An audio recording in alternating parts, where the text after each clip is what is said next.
Bom dia, irmãos.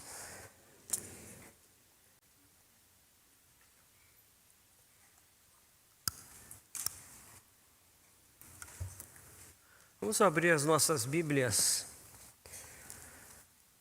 no Evangelho de João, capítulo 3, versículo 30.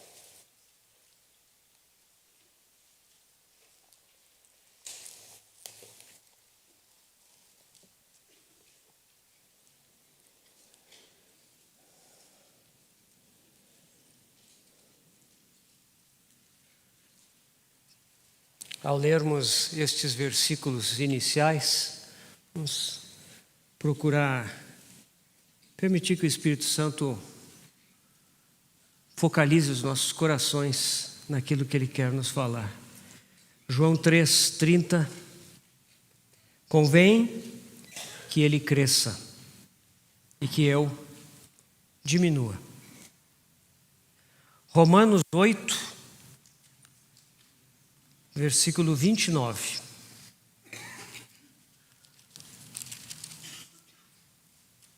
Romanos capítulo 8, versículo 29.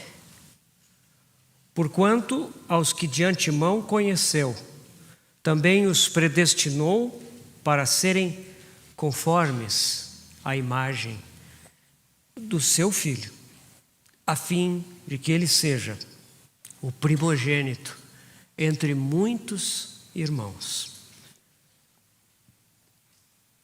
2 Coríntios, segunda epístola de Paulo aos Coríntios, capítulo 3, versículos 17 e 18. Ora, o Senhor é o Espírito, e onde está o Espírito do Senhor, aí há liberdade. E todos nós, com o rosto desvendado, contemplando como por espelho a glória do Senhor, somos transformados de glória em glória na sua própria imagem, como pelo Senhor o Espírito.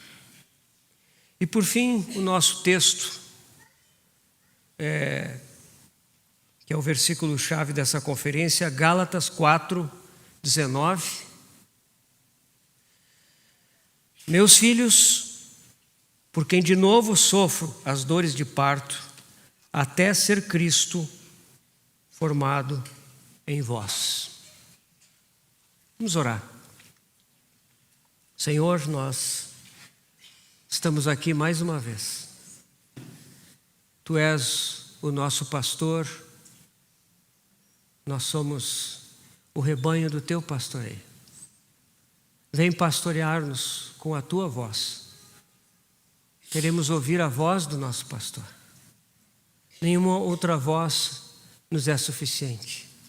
Nós queremos ouvir a tua voz. Pela tua misericórdia e graça, fala conosco, Senhor. Encontra os nossos corações aquietados para te ouvir e receber as tuas palavras de vida eterna. E que elas possam, Senhor, frutificar nos nossos corações para a glória do teu próprio nome, Senhor. Nós entregamos esses momentos nas tuas mãos, ó Pai, no precioso nome do nosso Senhor Jesus. Amém.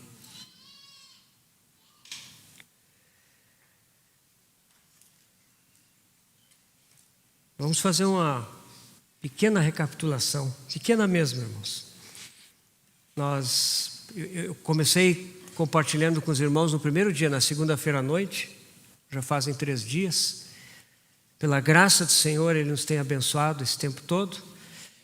E estamos então procurando abordar esse tema de Cristo formado em nós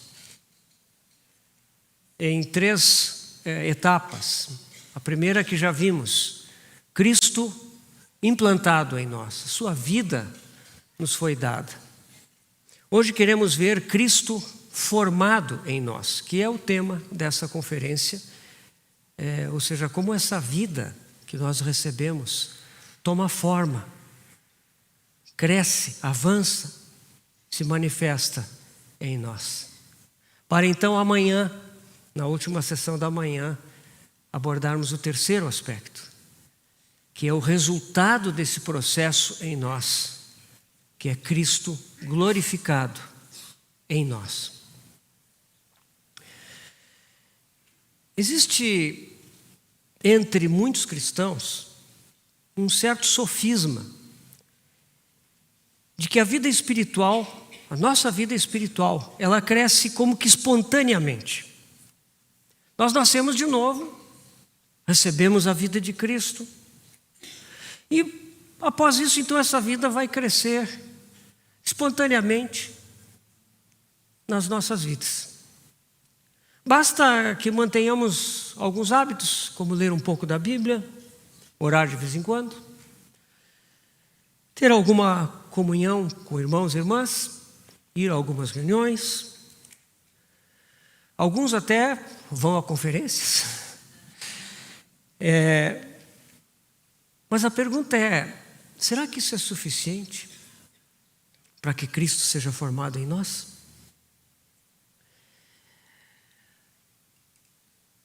Se essa é a nossa atitude, irmãos, então existe algo que está equivocado.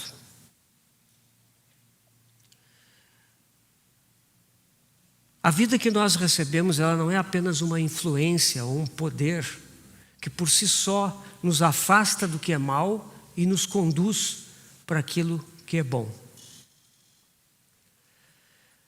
A vida de Cristo em nós não é assim, ela é uma vida pessoal. Uma pessoa veio habitar em nós. Ela não é apenas um poder, uma influência, é uma pessoa. Alguém veio viver em você e em mim. E esse alguém é o próprio Cristo, pelo Espírito Santo. João 14, 23, o Senhor nos diz ali o seguinte: se alguém me ama, guardará a minha palavra, e meu Pai o amará, e viremos para ele, e nele faremos morada. Nós já falamos sobre isso na primeira vez. No novo nascimento, o Pai e o Filho, por meio do Espírito Santo, vêm habitar em nós. É isso que o Senhor Jesus está dizendo aqui, nesse trecho de João. A Trindade vem ser presente nas nossas vidas. E, meus irmãos, isso é algo glorioso. Isso é algo que deveria ocupar a nossa meditação cuidadosa. Em Gálatas 2, 19 e 20, Paulo dá um outro aspecto disso. Estou crucificado com Cristo. Logo, já não sou eu quem vive, mas Cristo vive em mim.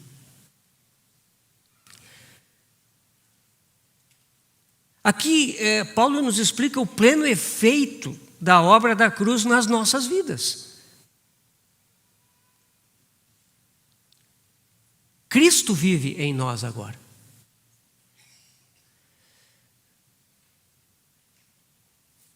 Cristo vive a sua vida pessoal em nossa vida.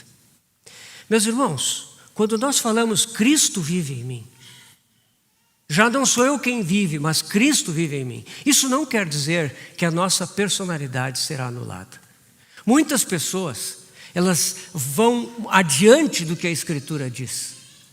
E elas entendem, então, que nós não podemos mais pensar, nós não podemos mais sentir, nós não podemos mais querer, porque tudo em nós é tão corrompido que deve ser anulado. Não. Isso nos levaria à passividade. Não é assim que o Espírito Santo opera. O sentido disso, já não sou eu quem vive, mas Cristo vive em mim, é que nós começamos a aprender a negar a primazia da nossa vida de alma, da nossa vontade, do nosso pensamento, do nosso desejo, do nosso sentimento. Nós começamos a aprender a negar a primazia. Antes, nós andávamos no automático. Nós sabemos que o nosso pai natural, Adão, ele comeu da árvore do conhecimento do bem e do mal, ao invés de comer da árvore da vida. Por causa disso, por causa dessa desobediência, ele contaminou todo o seu ser. E ele fez com que a sua alma se tornasse dominante. Ele vive segundo o que pensa, segundo o que sente, segundo o que quer. Essa é a vida que nós herdamos por natureza do nosso pai Adão. Essa é uma vida doente, é uma vida centrada em si mesmo.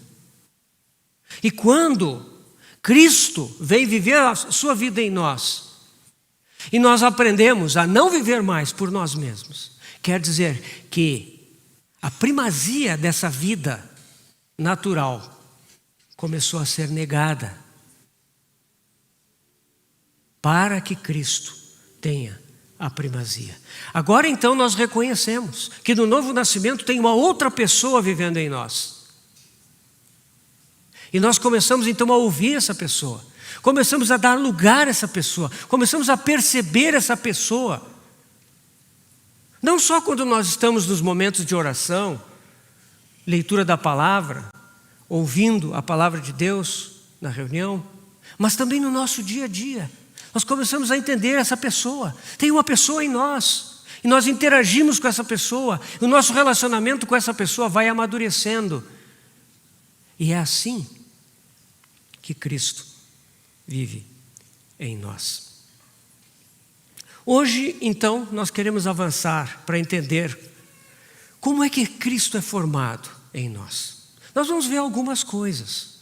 Nós não vamos poder aprofundar uma série de outros aspectos, mas queremos salientar alguma coisa a respeito disso, principalmente da Epístola aos Romanos, capítulo 6 a 8. Então, eu gostaria de ver 3 estágios da formação de Cristo em nós, com os irmãos hoje pela manhã. Primeiro estágio, vamos ler Gálatas 5, versículos 16 e 17. Gálatas 5, 16 e 17. Digo, porém, andai no Espírito, e jamais satisfareis a concupiscência ou o desejo da carne. Porque a carne milita ou deseja contra o Espírito, e o Espírito contra a carne, porque são opostos entre si, para que não façais o que porventura seja do vosso querer. Nesse texto, nós temos esse primeiro aspecto que eu gostaria de salientar para os irmãos. A primeira coisa importante na vida cristã, irmãos, para que Cristo possa ser formado em nós, é nós reconhecermos que a partir do momento que nascemos de novo, se estabelece um conflito interior nas nossas vidas. E deve haver, então, um conhecimento experimental deste conflito. Uma percepção de que em nós existem 2 fontes de vida. Uma delas é a carne e a outra é o Espírito. Uma é a velha vida de Adão, o velho homem que opera no poder da carne. A outra é a nova vida de Cristo, que opera segundo o poder do Espírito Santo. Essas 2 fontes devem ser distinguidas. Meus irmãos, existem doutrinas por aí, entendimentos errados do novo nascimento, que falam que a nossa velha natureza ela foi erradicada quando nós cremos no Senhor. Ora, meus irmãos, é muito simples. Nós podemos, por experiência própria, cada um de nós, afirmar que essa doutrina não tem sentido. Nós sabemos que existe em nós uma fonte de vida que não é o Senhor. Nós sabemos que há inclinações pecaminosas, que há impulsos inadequados. Então, quando nós tratamos dessa questão do crescimento da vida de Cristo em nós, é importante reconhecermos esse conflito em nós. Existem duas fontes opostas entre si que devem ser distinguidas. E o exercício da vida cristã é um progresso em identificar essas duas fontes. Nosso irmão ontem já falou de Hebreus 4:12.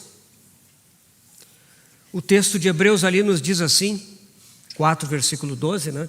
Porque a palavra de Deus é viva e eficaz e mais cortante do que qualquer espada de 2 gumes e penetra até o ponto de dividir alma e espírito, juntas e medulas, e é apta para discernir os pensamentos e propósitos do coração.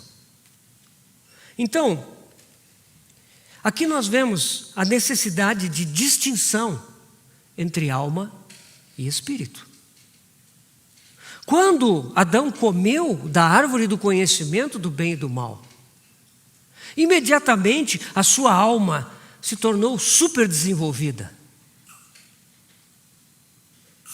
E quando a palavra de Deus nos diz que alma e espírito devem ser separados, é por causa dessa condição natural que o homem herda de Adão. Todos nós somos assim, por natureza.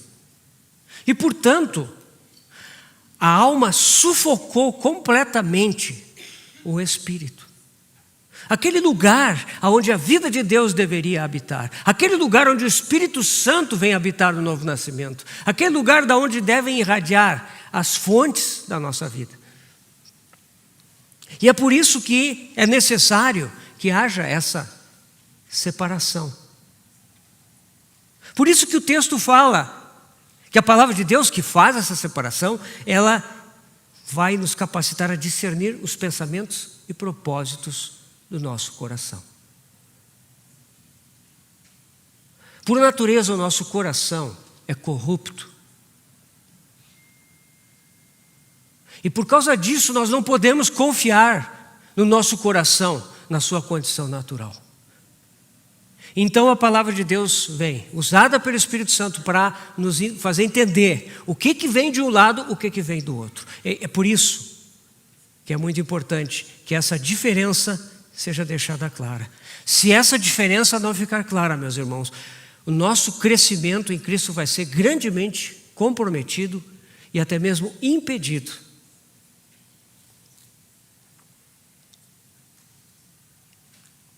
Essa separação é necessária por causa do nosso costume de viver segundo a carne, segundo a velha natureza. Muitos crentes se converteram tarde na vida. Viveram anos e anos na carne. Outros crentes se converteram mais cedo, mas pouco conheceram dessa separação, desse conflito entre carne e espírito e da necessidade de discernir as fontes da sua vida.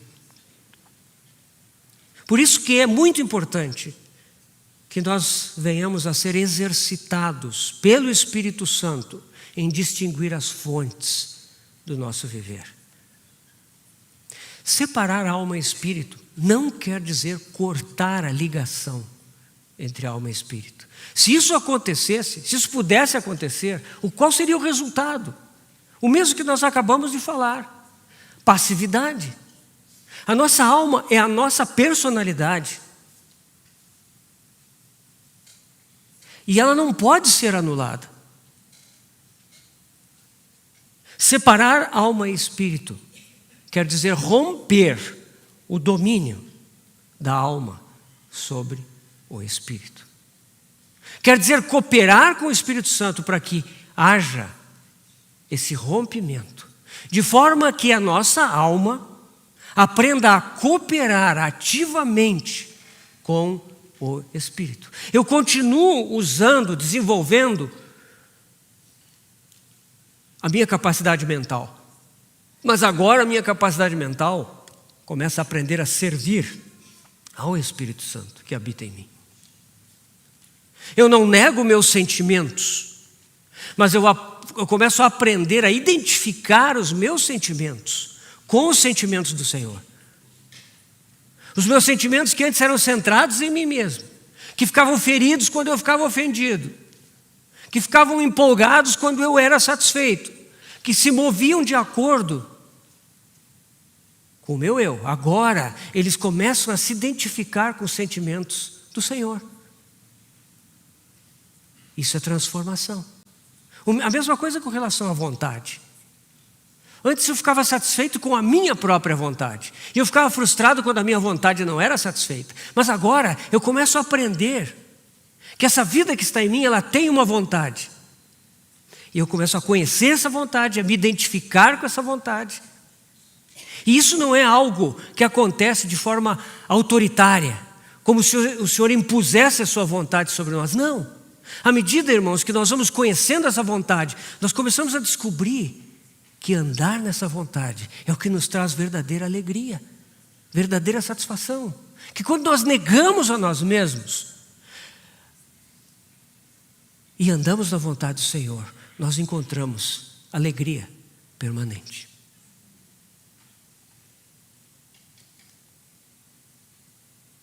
Quando nós nascemos de novo, o Espírito Santo vem habitar no nosso espírito. E o nosso espírito é vivificado. Quando alguém se converte, essa pessoa tem uma parte do seu ser que estava mortificada, que estava semi-morta. Essa parte é reavivada. E essa pessoa que nasceu de novo, ela se descobre com novas capacidades, com novas faculdades. Hebreus 5,14 nos fala disso. Lá a palavra nos diz assim: mas o alimento sólido é para os adultos, para aqueles que pela prática têm as suas faculdades exercitadas para discernir não somente o bem, mas também o mal. Isso é algo maravilhoso, irmãos. Faculdades espirituais que devem ser descobertas e exercitadas por nós. Note que o texto fala que essas faculdades, elas servem para discernir tanto o bem como o mal. A pessoa que não é regenerada, como é que ela faz para discernir o bem e o mal? Ela usa o fruto da árvore do conhecimento, do bem e do mal. Ela usa a sua própria alma. E nós sabemos que a nossa alma sozinha, qual é o centro de referência dela? É o eu. Nós mesmos.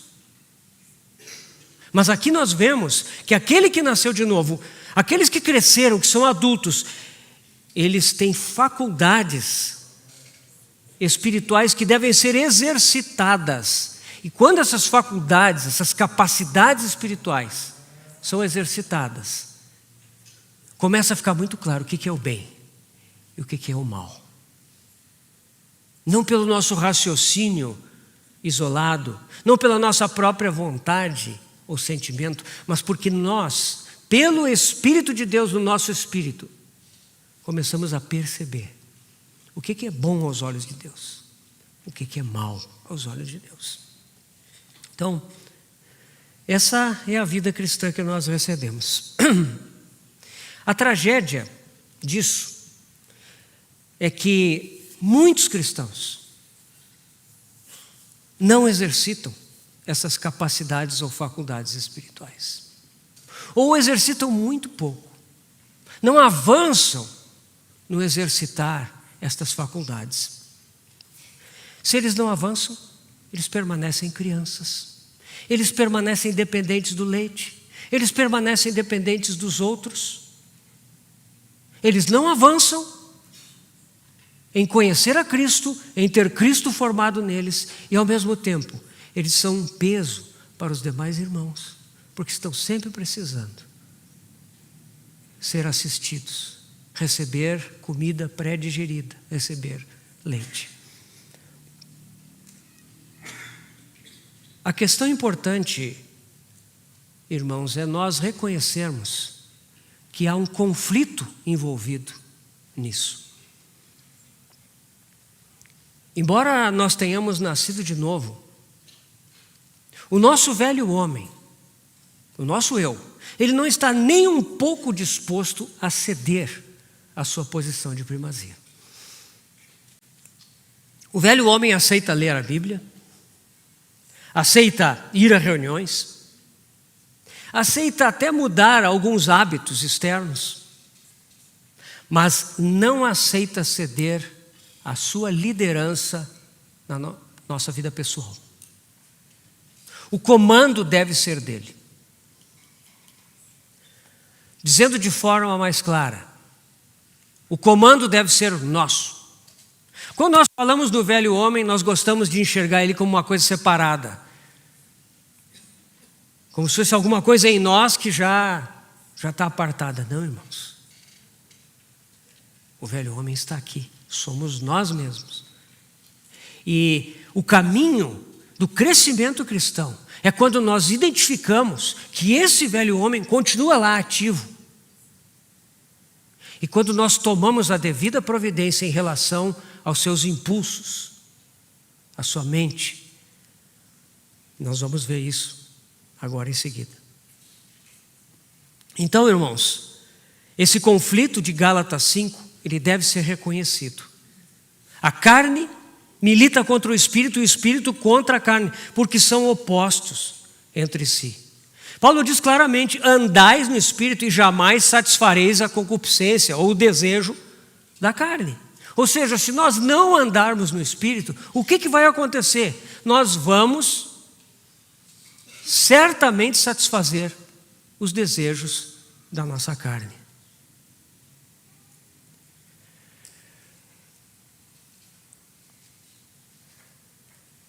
Não pense que andar na carne significa andar em pecados grosseiros apenas. Sem dúvida nenhuma que andar na carne é caracterizado também por pecados grosseiros, pecados que todo mundo sabe que é pecado. Andar na carne é andar em torno de si mesmo. É ter a si mesmo como centro de referência. É falar de si mesmo, é buscar o seu próprio interesse. É viver uma vida em que tudo orbita em torno do eu. Isso quer dizer uma vida onde a liderança do Espírito Santo ainda não se tornou real.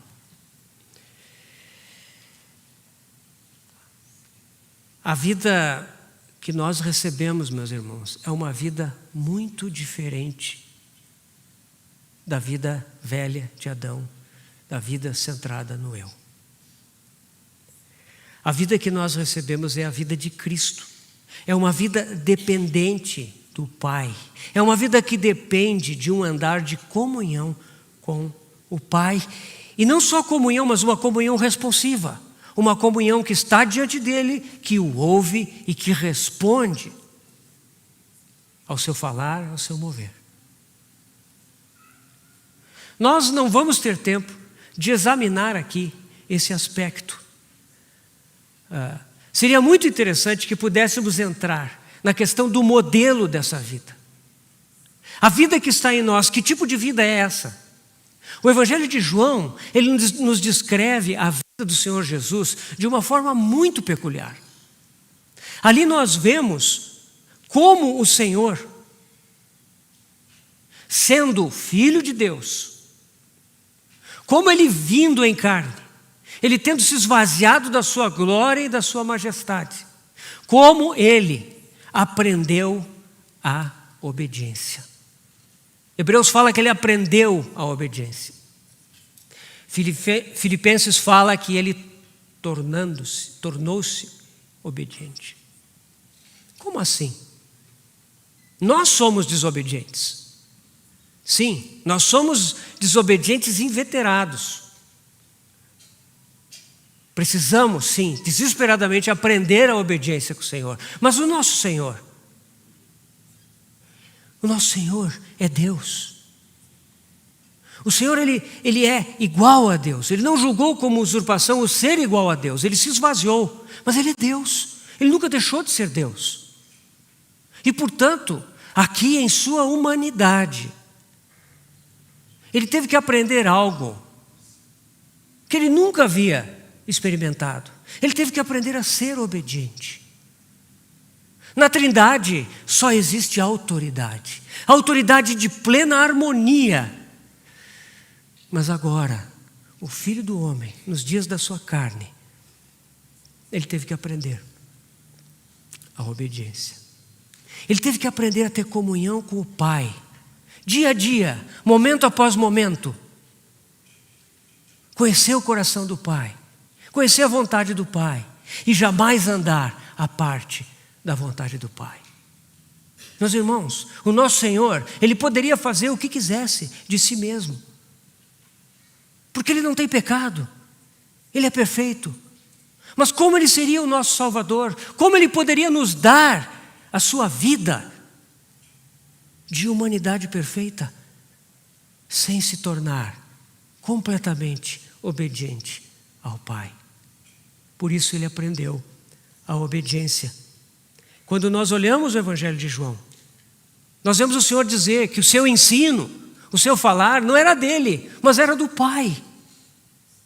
Ele havia recebido as palavras que ele transmitia, ele havia recebido do Pai.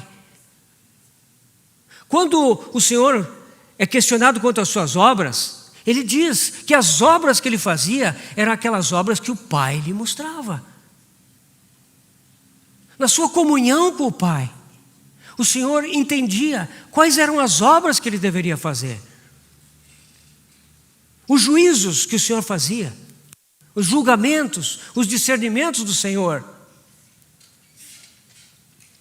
eram justos, porque a sua motivação era a vontade do Pai. Era uma motivação perfeita. A partir do relacionamento que o Senhor tinha com seu Pai. Então tudo ficava muito claro para ele, em termos de julgamento. Os tempos na vida do Senhor, ele disse para os seus irmãos: o vosso tempo sempre está presente, mas o meu ainda não é chegado, a minha hora ainda não é chegada. Os tempos do Senhor eram determinados pela sua comunhão com o Pai. Tempo de ir, tempo de ficar, tempo de fazer, tempo de permanecer. Os tempos do Senhor eram determinados por sua comunhão com o Pai. Os movimentos do Senhor eram feitos segundo a direção que o Pai dava. Na verdade, meus irmãos, quando nós vemos isso dito no Evangelho de João, nós estamos vendo o fruto de um aprendizado da obediência que veio desde a infância do Senhor. Aqueles anos ocultos em Nazaré, o nosso Senhor aprendeu a obediência. O nosso Senhor aprendeu a viver em comunhão constante com o Pai e fazer somente aquilo que agradava ao Pai, no tempo do Pai, no modo do Pai. Esse é o modelo. Essa é a vida que veio habitar em nós. A vida que está em nós é assim. Essa vida que nós recebemos pelo Espírito Santo é assim. É essa vida que deve crescer em nós.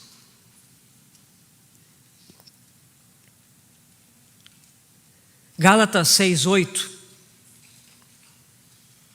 Porque o que semeia para a sua própria carne, da carne colherá corrupção. Mas o que semeia para o Espírito, do Espírito colherá a vida eterna. A questão é, no nosso dia a dia, irmãos, que vida nós estamos alimentando? A quem nós estamos alimentando dessas duas fontes que habitam em nós? Então, é muito importante que nós reconheçamos esse conflito entre carne e espírito. Reconheçamos em nós. Irmãos, não importa se nós já andamos 30, 40 anos com o Senhor, esse conflito sempre vai estar ali e ele deve ser identificado. E não somente devemos identificar o conflito, mas nós devemos tomar uma posição nesse conflito. Esse primeiro aspecto que nós estamos falando é isso. Devemos reconhecer o conflito. E uma vez reconhecendo, tomar posição. Nós vamos defender o nosso velho homem? Nós vamos justificar o nosso velho homem? Ou nós vamos definitivamente tomar posição pelo novo homem? E não nos importar que o velho homem seja envergonhado.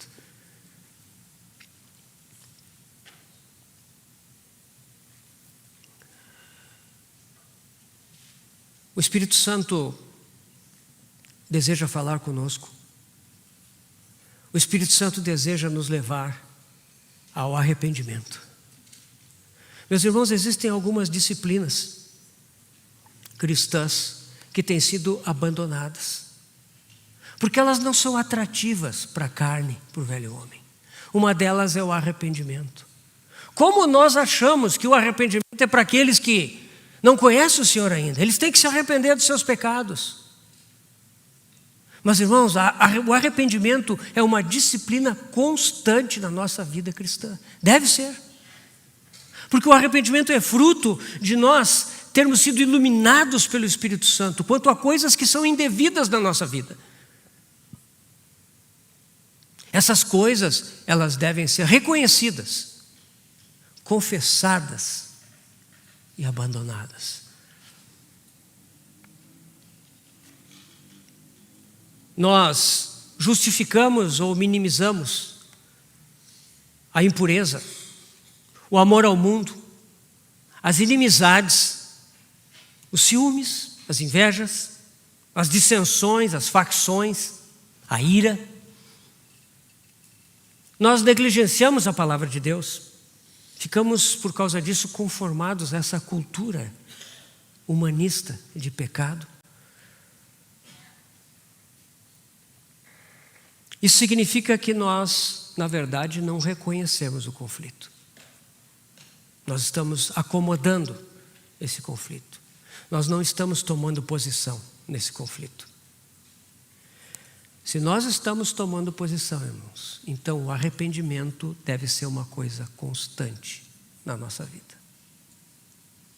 Na nossa vida com o Senhor, nós devemos, seguidamente, confessar ao Senhor os nossos pecados.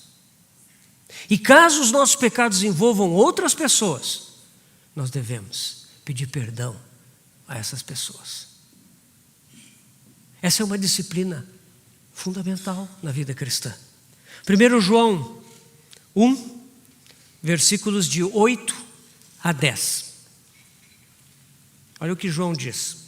Se dissermos que não temos pecado nenhum, a nós mesmos nos enganamos, e a verdade não está em nós. Se confessarmos os nossos pecados, Ele é fiel e justo para nos perdoar os pecados e nos purificar de toda a injustiça. Se dissermos que não temos cometido pecado, fazemo-lo mentiroso e a sua palavra não está em nós. Portanto, irmãos, o arrependimento e a confissão são exercícios espirituais que devem ser constantes no nosso viver. E quando isso acontece, então, nós estamos demonstrando que tomamos posição nesse conflito entre a carne e o espírito. E isso é muito importante para a nossa saúde espiritual.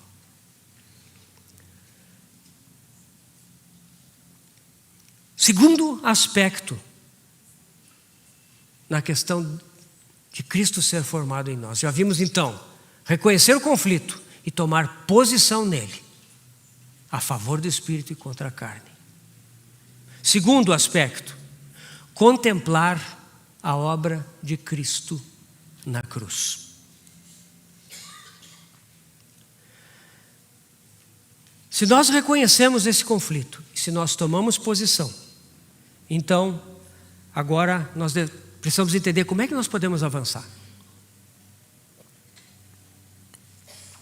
Como é que Cristo vai ser formado em nós? O velho homem e a sua energia carnal devem perder o controle, para que o novo homem, segundo o Espírito de Deus, possa tomar a frente. Cabe, como nosso irmão Luiz tem falado bastante, enfatizado, cabe ao Espírito Santo formar Cristo em nós. Esse é o seu ministério entre os filhos de Deus. No entanto, irmãos, o Espírito Santo vai fazer isso com a nossa cooperação. A obra do Espírito Santo de transformação em nós, ela não é automática. Ela depende que nós estejamos ouvindo o Espírito Santo, atendendo a sua voz, obedecendo, passo a passo, momento após momento, em coisas pequenas, em detalhes da vida, em circunstâncias até inesperadas e também nas grandes coisas. A nossa cooperação é muito importante. E se nós progredirmos nesse caminhar, então o Espírito Santo vai destronar a carne e vai estabelecer o testemunho de Cristo na nossa vida. Para isso nós devemos dirigir os nossos olhos, em primeiro lugar, para a cruz de Cristo. Nós sempre pensamos, irmãos, na obra da cruz como aquilo que Deus fez por nós em Cristo. E realmente é maravilhoso nós contemplarmos a cruz dessa forma. Cristo morreu por nós. Ele pagou o preço das nossas transgressões, perdoou todos os nossos pecados. Ele nos justificou. Ele nos concedeu justiça em Cristo. Ele nos reconciliou com o Pai. Através da justiça que nos foi dada em Cristo, pelo sangue derramado, nós somos reconciliados com o Pai, nós podemos nos achegar ao nosso Pai, sem culpa, sem acusação.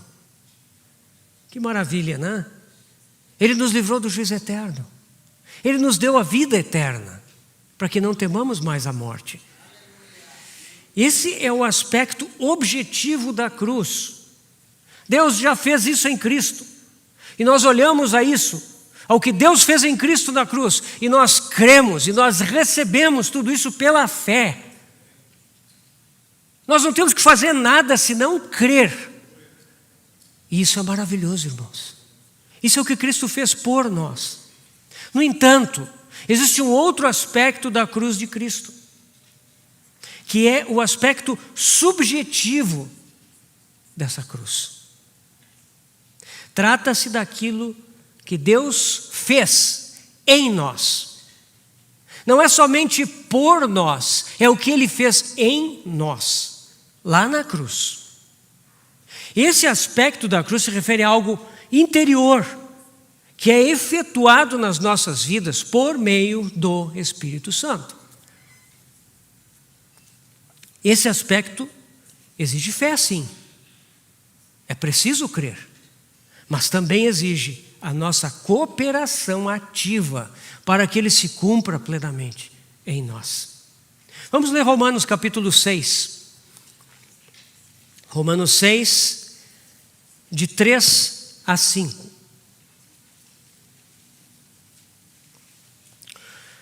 Ou porventura ignorais que todos nós que fomos batizados em Cristo Jesus, fomos batizados na sua morte?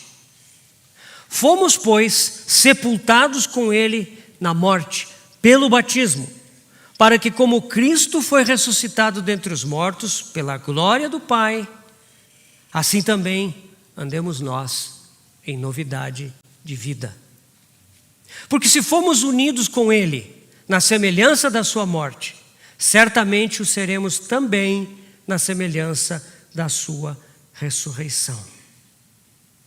Unidos com ele na sua morte, unidos com ele na sua ressurreição.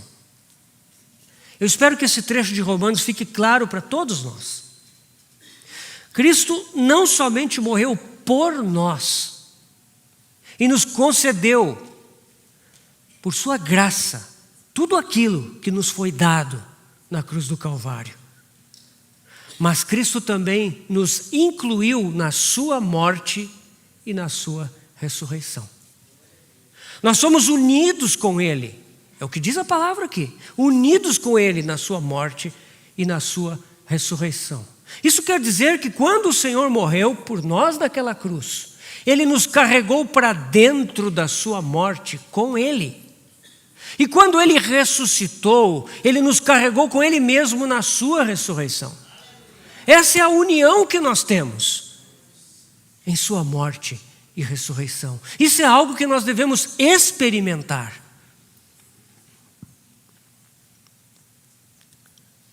Na sequência, Romanos nos dá 3 estágios que nos conduzem nessa experiência, irmãos. O primeiro é logo em seguida, no versículo 6 do capítulo 6.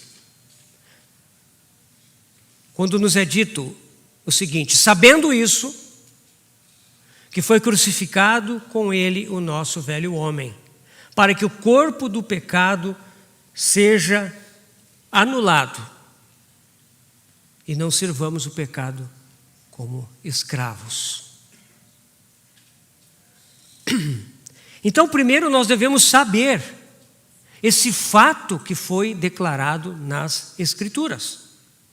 Fomos unidos com a sua morte, fomos unidos na sua ressurreição. E desse modo, o nosso corpo deixou de ser instrumento do pecado. Isso é um fato. A nossa união com a morte de Cristo, ela terminou com essa instrumentalidade do nosso corpo para pecar. Paulo não está aqui dizendo que o nosso corpo é um corpo onde está sediado o pecado. Se fosse isso, bastaria nós termos um rigoroso autocontrole da nossa vida. Bastaria desenvolvermos um tipo de ascetismo. Não, o que Paulo está dizendo é que o corpo, ele se tornou o instrumento do pecado. É através do corpo que nós pecamos. E aqui ele está dizendo que a nossa união com Cristo crucificou o nosso velho homem. E isso libertou o corpo de ser instrumento do pecado. Isso é um fato, irmãos. É um fato afirmado aqui. E o que Paulo nos diz é que nós precisamos saber isso. Nós precisamos guardar isso na nossa mente e no nosso coração. Sabendo isso, foi crucificado com ele o nosso velho homem. Fato seguinte, segundo fato dessa sequência, Romanos 6,11. Assim também vós considerai-vos mortos para o pecado, mas vivos para Deus, em Cristo Jesus. Então, em segundo lugar, após o sabendo, vem o considerai-vos. Nós devemos nos considerar mortos para o pecado e vivos para Deus. Saber e considerar são duas coisas diferentes. Saber significa tomar conhecimento. Esse tomar conhecimento é importante. Nós devemos entender o que é esse fato de Deus. Foi crucificado com ele o nosso velho homem. Nós somos unidos à sua morte. Ele não somente morreu por nós, nós morremos com ele. E nós também ressuscitamos com ele. Fomos unidos à sua ressurreição. Então isso é um fato a saber, a meditar, a considerar, a ter sempre diante de nós. É um fato. Mas considerar significa tomar o fato para dentro de nós, trazer aquilo como uma realidade pessoal.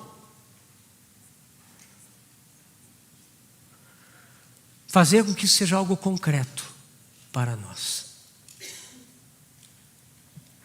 Isso tem relação com a fé.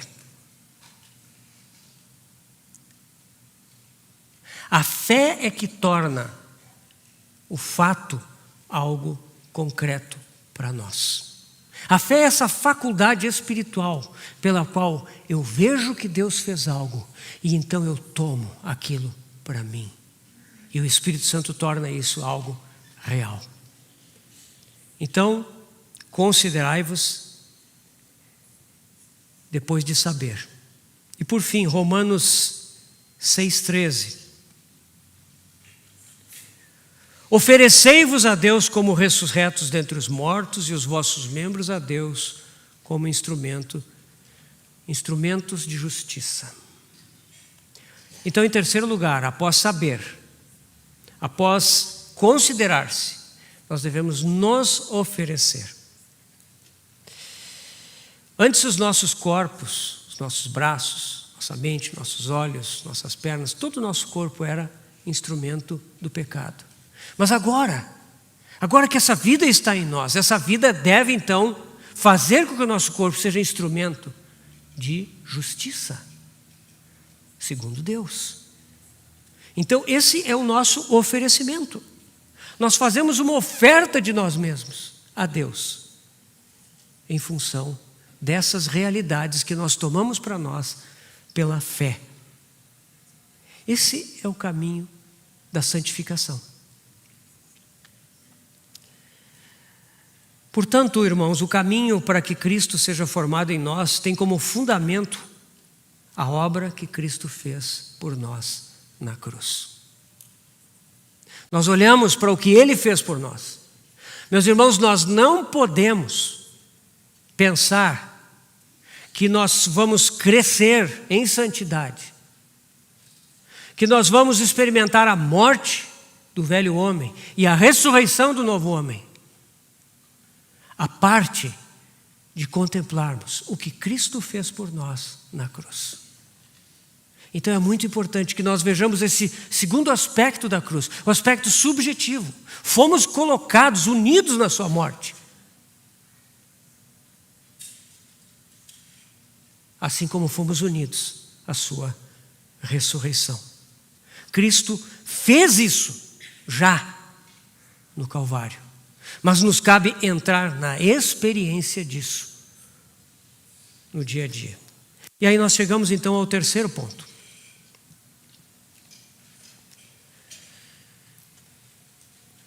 Reconhecer o conflito, tomar posição no conflito. Primeiro ponto.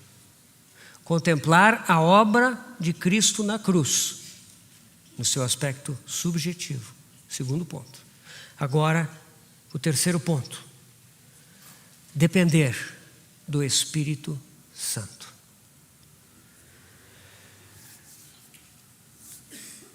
Nós sabemos que todas essas instruções dadas em Romanos 6, elas têm a sua sequência na epístola, no capítulo 7. E nós sabemos que o capítulo 7, para aqueles que estão entusiasmados lendo as coisas do capítulo 6, a segunda parte do capítulo 7, ela parece um banho de água fria. Porque ali nós vemos Paulo descobrindo a força, a tremenda força de um inimigo interior para que ele possa avançar em Cristo. Há um inimigo que quer impedir esse avanço, que quer paralisar, que quer anular esse avanço. Ao buscar essa experiência da sua união com Cristo na sua morte e ressurreição, ao buscar o exercício disso,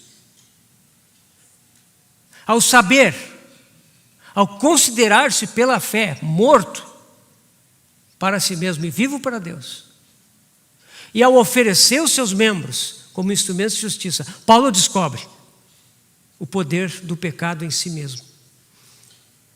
Essa é a mesma luta da qual ele fala em Gálatas 5. A luta entre a carne e o espírito. Ele é levado a confessar: eu sou carnal, vendido à escravidão do pecado. Meus irmãos, Paulo está fazendo aqui uma referência à sua experiência espiritual.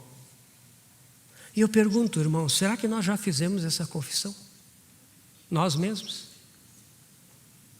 Eu sou carnal, vendido à escravidão do pecado. Será que houve um momento na nossa vida em que nós descobrimos isso? Em que nós tivemos essa crise? E essa crise nos marcou, de modo que nós não confiamos mais na carne? E que nós seguimos desconfiados da carne? E que nós seguimos sensíveis ao Espírito Santo para tudo aquilo que Ele nos diz que é da carne?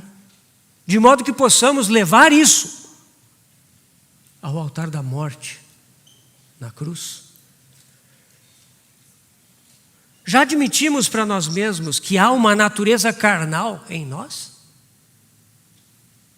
Será que nós somos melhores do que Paulo? Ele confessa: o pecado habita em mim. Ele admite que na sua carne não habita bem nenhum. Isso está tudo em Romanos 7. Amados, essa descoberta do terrível poder do pecado que habita em nós, ela precisa ficar clara.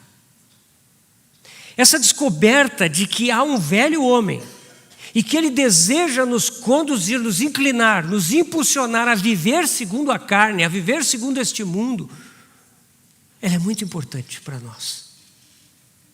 Às vezes eu penso, irmãos, que nós não temos noção de como nós somos perigosos.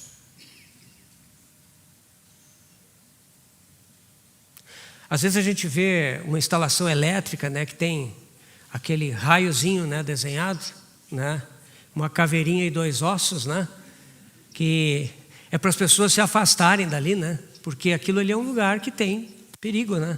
Meus irmãos, nós somos assim por natureza.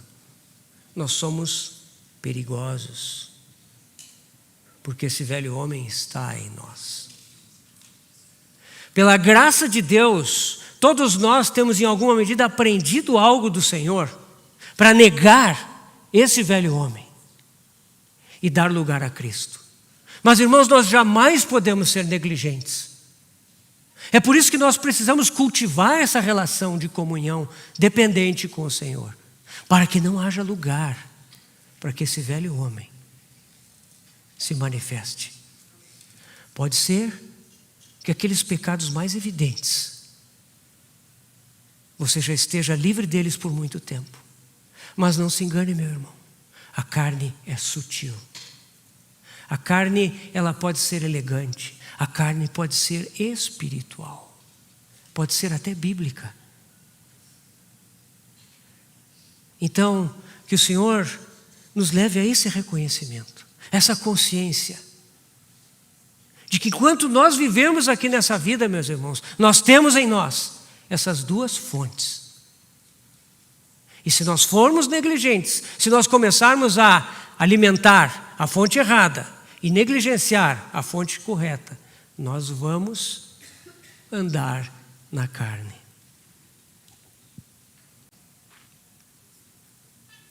Mas, graças a Deus, porque a libertação está no capítulo 8 de Romanos. Romanos 8, 1 e 2. Vamos ler. Agora, pois, já nenhuma condenação há para os que estão em Cristo Jesus. Porque a lei do Espírito da vida em Cristo Jesus te livrou da lei do pecado e da morte.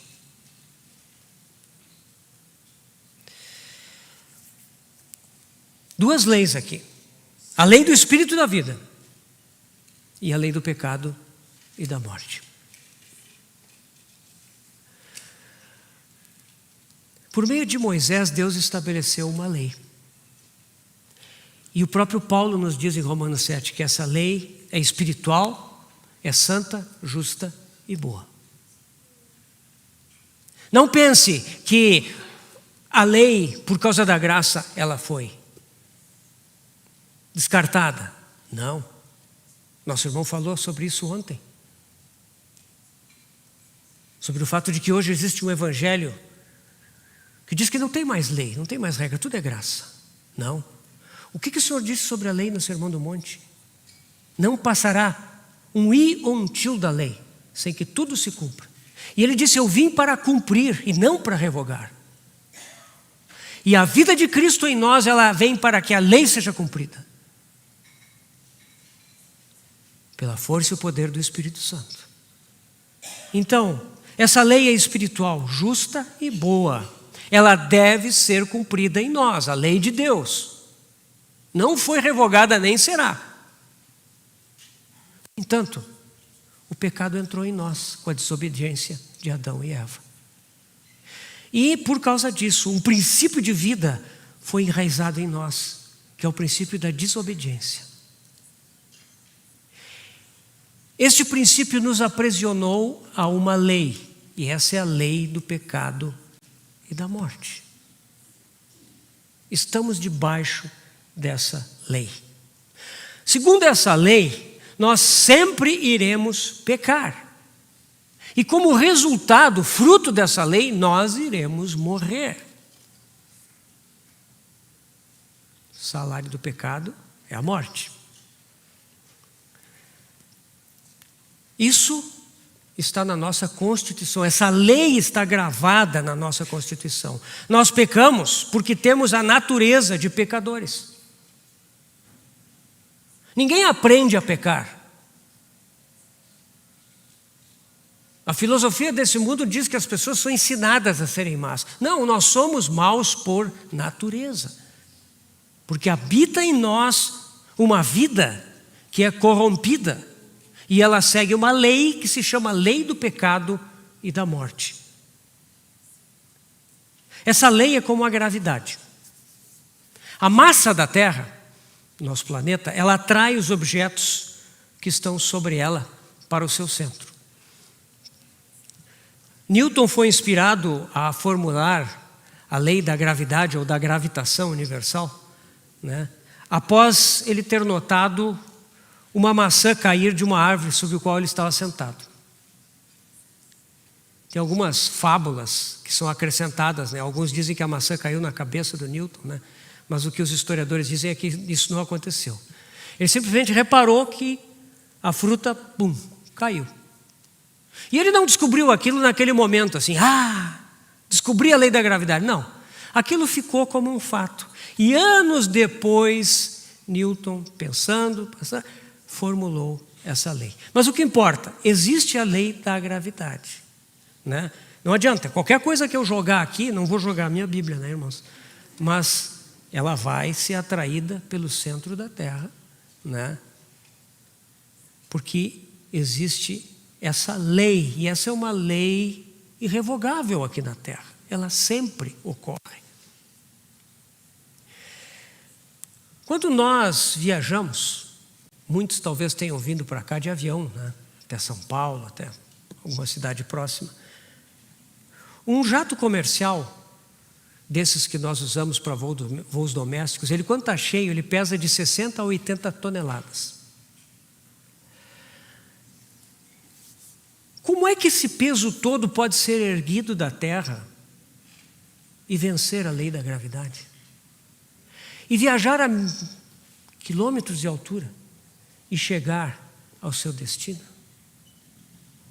Isso acontece porque o avião tem as turbinas e o empuxo gerado por essas turbinas, ele é amplamente suficiente para levantar essas 60 a 80 toneladas, erguer o avião do solo, levar ele para uma grande altitude, fazê-lo percorrer toda a distância até o seu destino. O que isso quer dizer? O empuxo dessas turbinas venceu a lei da gravidade. A força dessas turbinas supera a atração terrestre e permite que o avião, então, vença a lei da gravidade. Meus irmãos, assim é a lei do Espírito da vida. O Espírito Santo veio habitar em nós. E por meio dele, por meio dessa habitação, a lei do pecado e da morte é vencida. A segunda lei é superior à primeira. Mas lembre-se, é necessário que você permaneça dentro da esfera da segunda lei.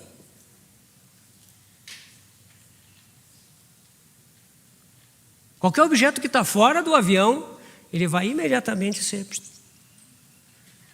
atraído para o solo. Então, essa é a lei do Espírito da vida, é uma lei superior. se você estiver debaixo da vigência dessa lei, você vence a lei do pecado e da morte. Você lembra do livro de Esther? Eu creio que todos aqui já leram o livro de Esther, mais de uma vez, né? Se não leram, é bom ler, irmãos. Lá no livro de Esther tem uma história, que ela é uma espécie de parábola, uma figura. Nós vemos lá o rei Assuero, o rei da Pérsia, e nós vemos que ele tem um primeiro-ministro chamado Amã. É um perverso primeiro-ministro.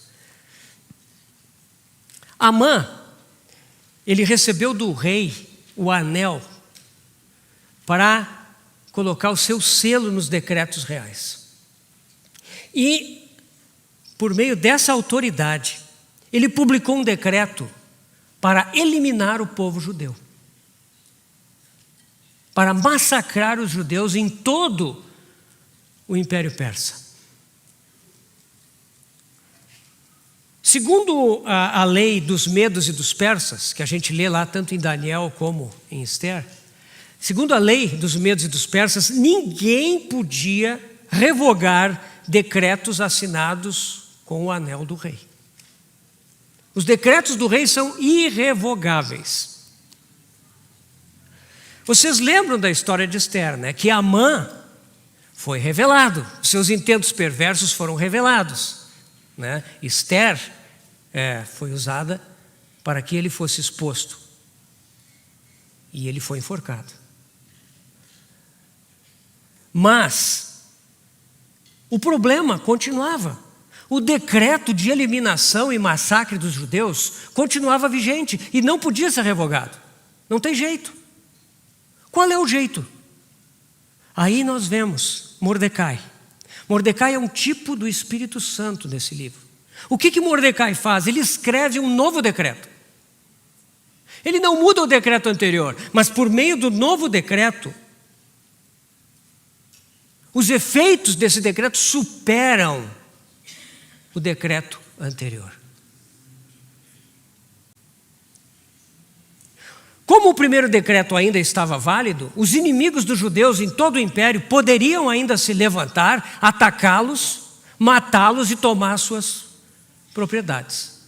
Mas agora, com o segundo decreto, os judeus receberam uma autorização real para se preparar, se defender e até mesmo contra-atacar os seus inimigos. Nós sabemos como eles usaram essa lei a seu favor, né?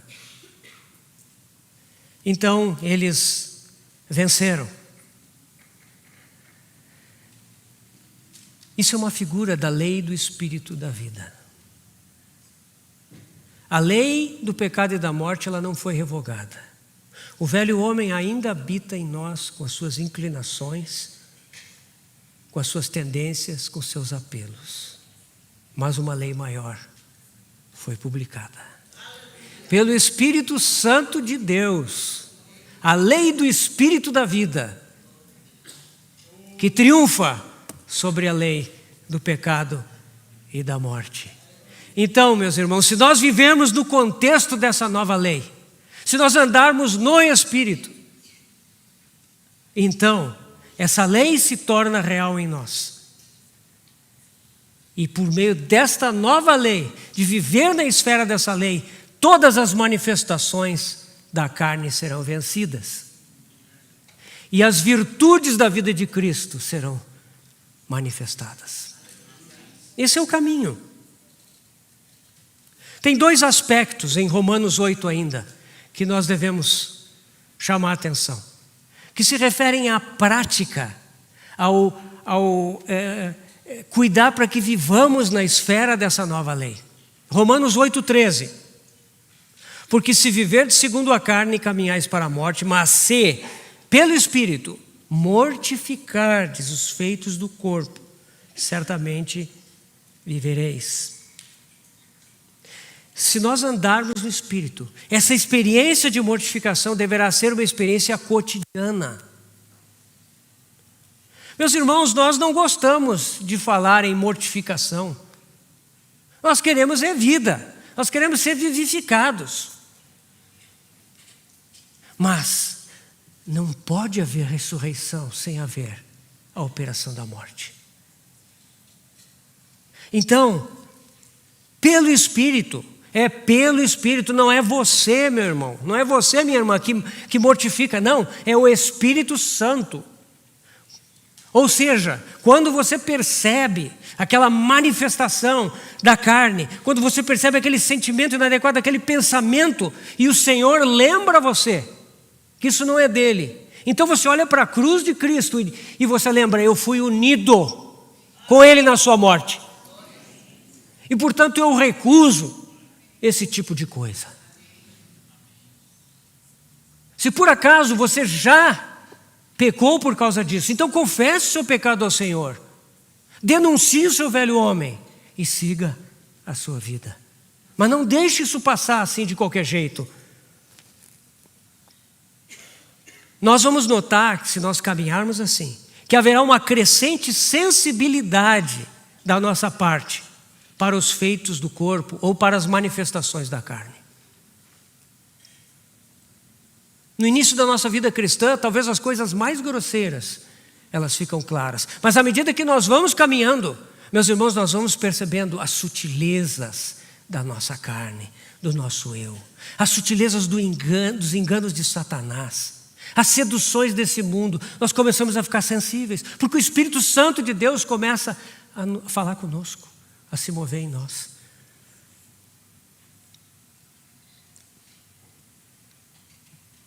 Cada ocasião, cada sentimento de arrogância, cada ciúme, cada ferida sentimental, cada coisa desse tipo deve ser levada ao altar de morte.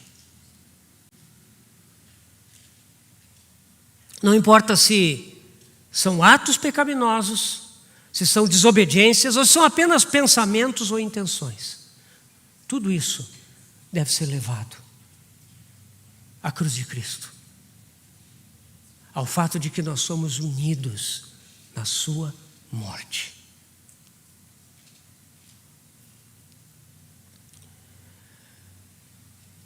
Romanos 8:11, se habita em vós o Espírito daquele que ressuscitou a Jesus dentre os mortos, esse mesmo que ressuscitou a Cristo Jesus dentre os mortos, vivificará também o vosso corpo mortal por meio do seu Espírito que em vós habita. Então a parte negativa desse processo é completada com a parte positiva. Assim como o Espírito Santo nos concede o poder para mortificar os feitos do corpo, o mesmo Espírito nos leva à experiência da ressurreição. Assim nós andamos em novidade de vida. Mas irmãos, não podemos pular etapas. Não pode haver ressurreição sobre aquilo que não passou pela morte. Mas aquilo onde a morte operou, ali a vida do Senhor se manifesta. E a vivificação. É assim que Cristo é formado em nós. Dessa forma, ele vai sendo edificado, formado nas nossas vidas.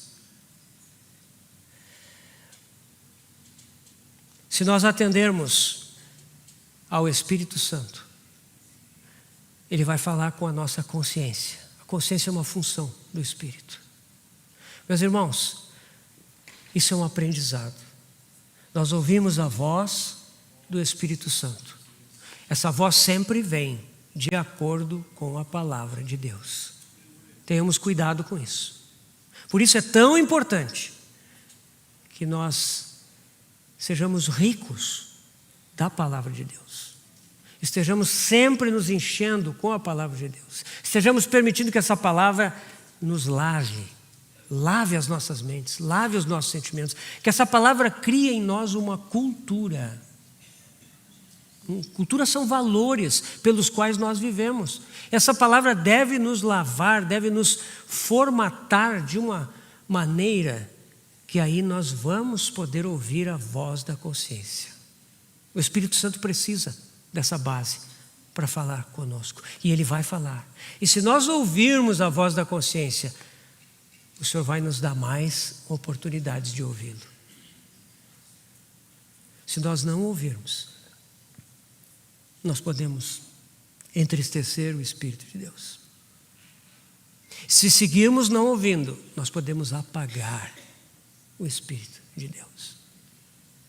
E Paulo fala a Timóteo da possibilidade de fazermos isso tanto que a nossa consciência fica cauterizada. Ela se torna tão dura e rígida que ela não tem mais maleabilidade para que o Espírito Santo venha falar conosco. Se porventura nós notamos algo disso na nossa vida, meus irmãos, que nós nos arrependamos, confessemos ao Senhor e venhamos a pedir para Ele: Senhor, fala comigo novamente, eu quero aprender. Esse é o caminho para nós ouvirmos a voz de Deus. Eu concluo citando esses dois aspectos complementares. Por um lado, nós contemplamos a obra consumada de Cristo na cruz, em nós, o seu aspecto subjetivo. E por outro lado, trazemos essa obra continuamente para as nossas vidas, pelo Espírito Santo. Eu gostaria de mencionar a Epístola aos Colossenses, que eu acho que é muito ilustrativo. Colossenses 3, versículos 2 a 3. Pensai nas coisas lá do alto, não nas que são aqui da terra, porque morrestes, e a vossa vida está oculta juntamente com Cristo em Deus. Preste atenção, irmãos, aqui nesse trecho, o tempo é passado, pretérito. O sentido é que nós já morremos, porque morrestes. Isso já aconteceu em Cristo, porque nós somos unidos na sua morte. Agora veja Colossenses 3:5, logo em seguida. Fazei, pois, morrer a vossa natureza terrena, prostituição, impureza, paixão lasciva, desejo maligno, avareza, que é idolatria. Fazei, pois, morrer. Então, morrestes. É um fato. Foi consumado por Cristo. Fomos unidos com Ele. Agora nós trazemos isso. Fazei morrer na força e no poder do Espírito Santo. Isso é algo, então, o segundo versículo que nós devemos fazer hoje, agora, continuamente. Não há contradição alguma nisso, né? Mas há um fato concreto, efetuado para conosco no passado, em Cristo na cruz, e que deve ser trazido para a nossa experiência diária, hoje, agora. Mais dois exemplos desse mesmo tipo de coisa em Colossenses. Ainda no capítulo 3, versículos de 9 a 10. Não mintais uns aos outros, uma vez que vos despistes do velho homem, com os seus feitos, e vos revestistes do novo homem, que se refaz para o pleno conhecimento, segundo a imagem daquele que o criou. Aqui, novamente, dois fatos do passado. Vos despistes do velho homem, e vos revestistes do novo homem. Isso tem relação com o velho homem, do qual nós nos despimos, e o novo homem em Cristo, do qual nós nos revestimos. Isso ocorreu na cruz de Cristo. Ele fez isso por nós, Ele nos uniu na sua morte e na sua ressurreição. Agora, vá um pouquinho para trás, Colossenses 3:8. Agora, porém, despojai-vos igualmente de tudo isso: ira, indignação, maldade, maledicência, linguagem obscena do vosso falar. Aqui é presente, despojai-vos. Colossenses 3:12. Revesti-vos, pois, como eleitos de Deus, santos e amados, de ternos afetos de misericórdia, de bondade, de humildade, de mansidão, de longanimidade. Tanto em Colossenses 3,8, despojai-vos, como Colossenses 3,12, revesti-vos. O tempo da ação é presente, é agora. É algo que nós devemos fazer em função de uma realidade passada. Então, irmãos, o nosso viver hoje é um viver de olhar para o que foi feito em Cristo, aquilo que Ele consumou na cruz, percebermos a nossa união com Ele na sua morte e na sua ressurreição. E, pelo Espírito Santo, trazermos essa realidade para o nosso viver a cada momento, pelo poder do Espírito Santo. É assim que Cristo é formado em nós. É desse modo que a sua vida cresce em nós. É desse modo que nós diminuímos e Ele cresce. Isso é um processo e nós vamos aprendendo a ouvir essa vida que está em nós, a entender o poder dessa vida e a recusar os apelos da vida velha para que essa vida nova se manifeste em ressurreição. Que o Senhor possa nos ajudar a compreender esse caminho cada vez mais. Amanhã nós vamos ver o corolário, o coroamento desta vida, que é a glorificação. Há um objetivo. Nós não estamos simplesmente, dia a dia, nos identificando com a morte de Cristo e experimentando a morte do velho homem. E também, ao mesmo tempo, nos identificando com a sua ressurreição e experimentando a novidade de vida. Isso tem um propósito maravilhoso, que é a glorificação. Mas isso é assunto para amanhã. Vamos orar então, irmãos. Senhor, nós louvamos o Teu nome, te bendizemos. Senhor, queremos expressar diante de Ti o desejo de progredir na caminhada contigo. O nosso desejo é que Tu sejas formado em nós, que Tu sejas visto em nós, que o Teu testemunho seja reconhecido em nós. Ó Senhor, que ao invés da nossa vergonhosa pobreza, da nossa arrogância, da nossa vaidade, da nossa superficialidade, que, Pai, o Teu Filho possa ser visto em nós. Dia a dia, momento após momento, Ele possa ser testificado pelo poder do Teu Espírito. Senhor, ensina-nos a andar assim, dia a dia, a conhecermos mais da Tua maravilhosa obra e trazermos essa obra para a nossa experiência, Senhor. Ó Senhor, nós confiamos na condução do Teu Espírito Santo e desde já Te agradecemos. No nome de Jesus. Amém.